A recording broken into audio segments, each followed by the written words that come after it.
Bien, y usted sabe que hubo elecciones en España y también ahí, bueno, las encuestadoras se han equivocado rotundamente y a partir de los resultados, la incertidumbre absoluta de quién podrá conformar gobierno o si se podrá conformar gobierno o tendrá que ir a nuevas elecciones, la discusión interna. Vamos a hablar con un amigo que hace mucho no lo escuchaba y no lo escucho y tengo ganas. Es, bueno, un intelectual que, entre otras cosas, es, bueno, docente en la Universidad de Barcelona, en el Departamento de Ciencia Política, en el Departamento de Filosofía, hombre que además, usted sabe, tiene como preocupación especialmente los derechos de las minorías. Me refiero a Xavier Torrens. Xavier, ¿cómo estás? Buenas tardes para ti. Hola, buenos días para Argentina y toda América Latina. Xavier, ¿qué nos contarías de estas elecciones que han tenido ustedes ahí y el panorama que está tan poco claro? Bueno, en primer lugar, han sido unas elecciones históricas por muchas razones. Algunas son anecdóticas, por ejemplo, porque pues la anécdota de que se celebraba en pleno verano, cuando esto, digamos, no es habitual en España, aunque ha habido algunas elecciones, digamos, autonómicas celebradas precisamente en verano, pero elecciones generales no.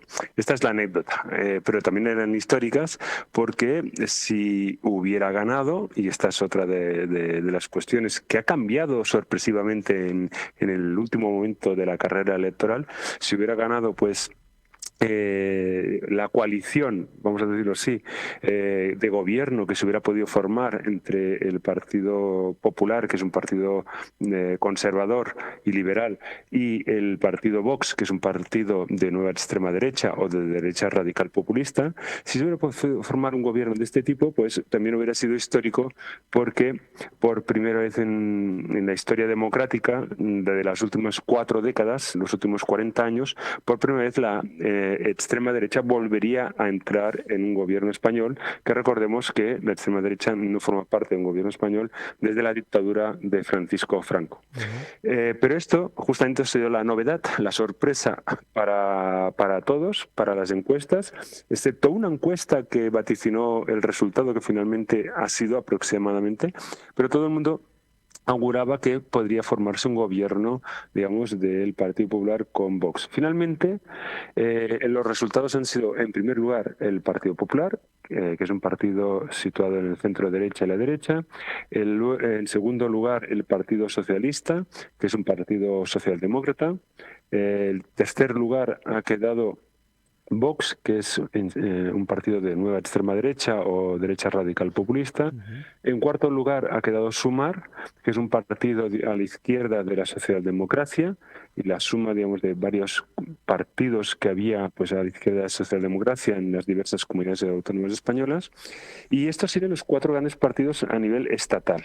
Luego, y esto es determinante y por eso hay que explicarlo, Miguel, hay los partidos que son partidos digamos que reivindican los derechos nacionales, principalmente de Cataluña o del País Vasco. Ujú. Aquí tendríamos ya como resultados, y sería el quinto partido, sería Esquerra Republicana de Cataluña. Esquerra Republicana de Cataluña es un partido socialdemócrata e independentista catalán, que ha tenido en este caso, pues eso, ha quedado como quinta fuerza. Ujú. En sexto lugar ha quedado Junts. Junts es un partido situado en el centro derecha y es independentista catalán. Eh, y luego ha quedado Bildu. Bildu es un partido a la izquierda de la socialdemocracia y en este caso independentista vasco. Luego Bien. el Partido Nacionalista Vasco, que es un partido de centro derecha de Euskadi, del País Vasco, y en este caso es soberanista, hay tanto independentistas como autonomistas.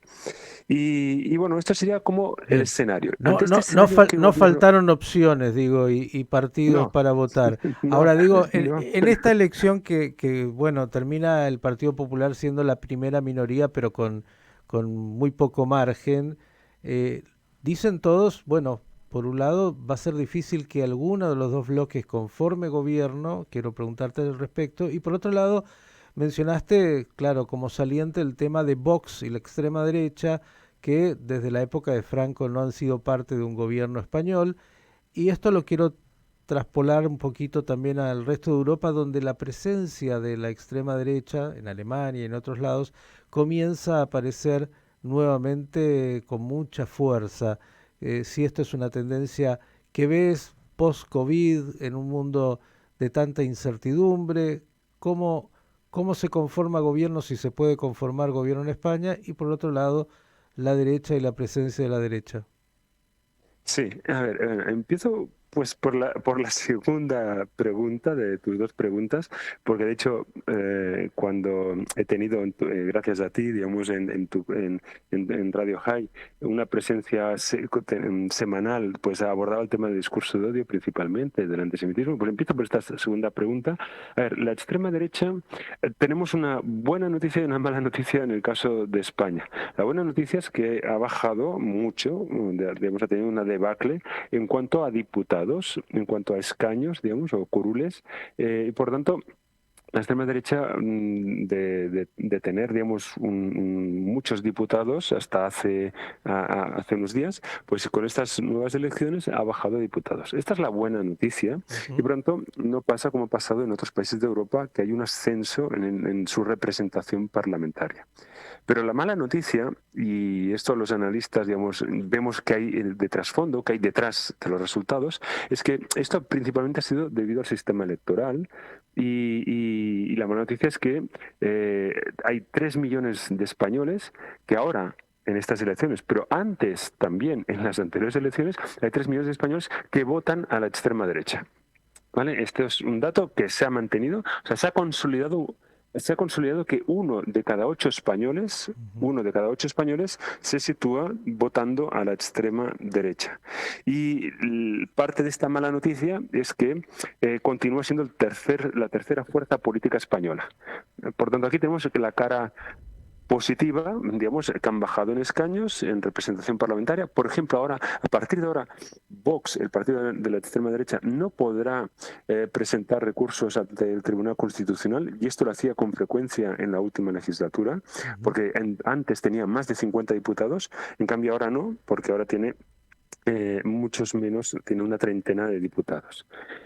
Y yendo a tu primera pregunta, si se podrá formar gobierno, mira, Miguel, ahora no recuerdo si fue hablando contigo hace 3 años y medio atrás o hablando con Daniel, porque, bueno, pues hace 3 años y medio atrás, pero yo dije en ese momento que el gobierno que se estaba formando en ese momento de Pedro Sánchez y que por primera vez era una coalición de izquierdas, nunca había habido en el gobierno español una coalición, siempre había un partido, sea el Partido Popular o el Partido Socialista, quien fuera, pero era la primera vez que había una coalición, en este caso con el Partido Socialista, el Partido Socialdemócrata y con, en ese momento, Unidas Podemos, que ahora no es Unidas Podemos, sino ahora es Sumar. Ujú. Entonces, en ese momento, aunque la mayor parte de analistas decían que ese gobierno no duraría mucho, que era inestable, etcétera, etcétera, yo auguré que sí duraría y duraría mucho. Y de hecho ha durado prácticamente toda la legislatura, 3 años y medio. La legislatura es 4 años. Ujú. ¿Y por qué dije en ese momento eso? Y diré lo que digo ahora y creo que volveré a acertar. Yo creo que sí se va a formar gobierno el próximo mes de agosto.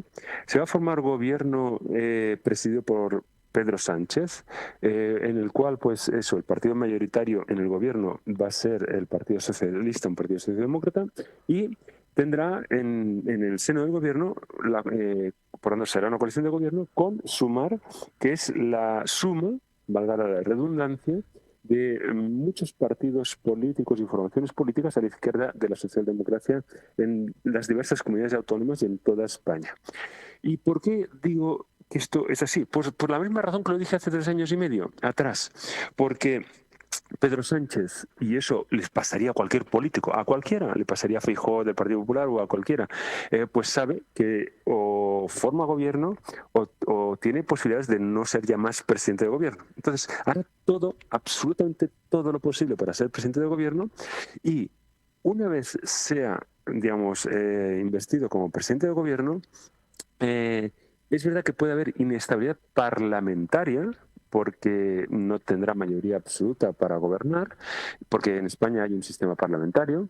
Por eso el segundo partido, que es el Partido Socialista, aun no habiendo quedado primero en las elecciones, al ser un sistema parlamentario y no presidencialista, puede formar gobierno si digamos, consigue mayores apoyos. Y esto es lo que va a pasar.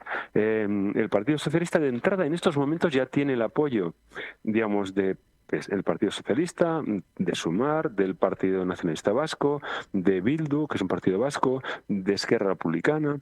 Lo único que le queda, y ahí está la duda, es Junts, y en unos segundos hablo de eso. Pero si forma gobierno, lo que está claro es que durará prácticamente 4 años. ¿Por qué? Porque no podrá haber moción de censura. Es decir, el Partido Popular, si en algún día en estos 4 años quisiera hacer una moción de censura, no tendría apoyos parlamentarios, porque ya no los tiene ahora. Es decir, no hay partidos suficientes para ganar esa moción de censura. Está Entonces, clarísimo.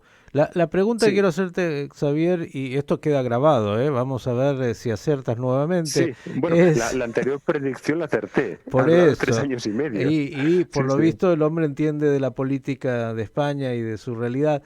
¿Cuál será, como dicen la pregunta del millón, qué le van a cobrar esos pequeños partidos al presidente de gobierno por ser parte de esa coalición? Pues mira, hay dos tipos de partidos. Aquellos que son independentistas o soberanistas, sean Ujú. vascos o catalanes. En este caso, aunque hagan proclamas maximalistas, por ejemplo, la única duda que estoy teniendo ahora, digamos, es si Junts avalará o no el nuevo gobierno, pero en este caso, con una abstención es suficiente. Ni siquiera tiene que apoyarlo afirmativamente. Pues es verdad que Junts pedirá una amnistía a los políticos que participaron en el proceso de independencia en Cataluña hace unos años atrás Ujú. y que algunos fueron encarcelados y otros pues están viviendo en el extranjero porque no pueden regresar a España.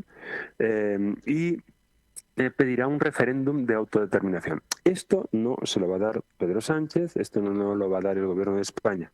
Pero lo que sí pueden conseguir estos partidos, que son Bildu, Partido Nacionalista Vasco, Esquerra Republicana y Junts, o sea, 2 partidos vascos y 2 partidos catalanes, es que haya unas mayores cotas de autogobierno para el Parlamento y el gobierno vasco y para el Parlamento y el gobierno catalán. Y Bien. esto yo creo que Pedro Sánchez, que en principio proclama que el Partido Socialista es un partido federalista o federal, puede darlo tranquilamente. Por ejemplo, para poner un ejemplo, que el aeropuerto de Barcelona no sea gestionado desde el gobierno de España, sino desde el gobierno de Cataluña, por Ujú. poner un ejemplo de estas concesiones. Pero esto cabe dentro de un gobierno federal. O sea, esto es normal, por ejemplo, en Canadá, en Alemania, en Suiza, en Bélgica o en Estados Unidos de América. O sea, esto no tendría por qué ser problemático. Ujú. Y luego hay otro tipo de partidos que en este caso serían principalmente Sumar, que entraría en el gobierno, que lo que van a pedir es una política, digamos, con una mirada más a la izquierda. Por ejemplo, con mayores políticas sociales, con mayores políticas activas de empleo. Y estas son básicamente las 2 cuestiones principales que debería, digamos, conceder y que para mí, a mi modo de ver, no tienen por qué ser problemáticas para conformar gobierno. Bien, la última de mi parte y agradeciéndote enormemente y el placer de escucharte en este análisis tan claro, porque algunos todavía no lo plantean así, hablan de la incertidumbre. La fecha, ¿cuándo tendría que conformarse este gobierno? Bueno, pues a ver, teóricamente podría ya conformarse desde el mes de agosto, pero ya veremos, porque depende de si el nuevo gobierno sale en primera o en segunda votación. Si sale en primera votación, tendríamos que en agosto habría gobierno. Si sale en segunda votación, pues podría ser incluso en septiembre o en octubre. El problema de septiembre es que entonces sí que va a ser más difícil el voto de esta abstención de Junts. ¿Por qué? Porque en septiembre, el 11 de septiembre, es el Día Nacional de Cataluña. Entonces, ahí, digamos, es un momento, vamos a decirlo así, álgido de discursos políticos y no conviene formar gobierno de España en un momento de discursos políticos altos en Cataluña. Entonces yo creo que o en agosto o quizás ya en octubre. Lo Bien. que yo no veo, y tú muy bien lo has dicho, Miguel, que todavía hay analistas en España que hablan de mucha incertidumbre de si va a haber nuevas elecciones o no, yo insisto, creo que no, porque Pedro Sánchez sabe que si ahora reforma gobierno, en unas nuevas elecciones ahí sí ya puede perder y por tanto perder el poder. Y esto en político, da igual el político, y por muy moderado, demócrata y centrado y poco populista que sea, un político quiere estar en el poder. Y es lógico, así es la democracia. Querido Xavier, ha sido tan claro. Vamos a ver si nuevamente aciertas y agradecerte enormemente por aclararnos el panorama político de España. Te mando un gran abrazo y obviamente te vamos a seguir molestando. Pues un gran abrazo y no es ninguna molestia estar en Radio Jaén. Xavier Torrens, un analista político avesado que conoce muy bien lo que acontece en España, en su sistema político, dándonos su perspectiva de lo que puede venir ahí.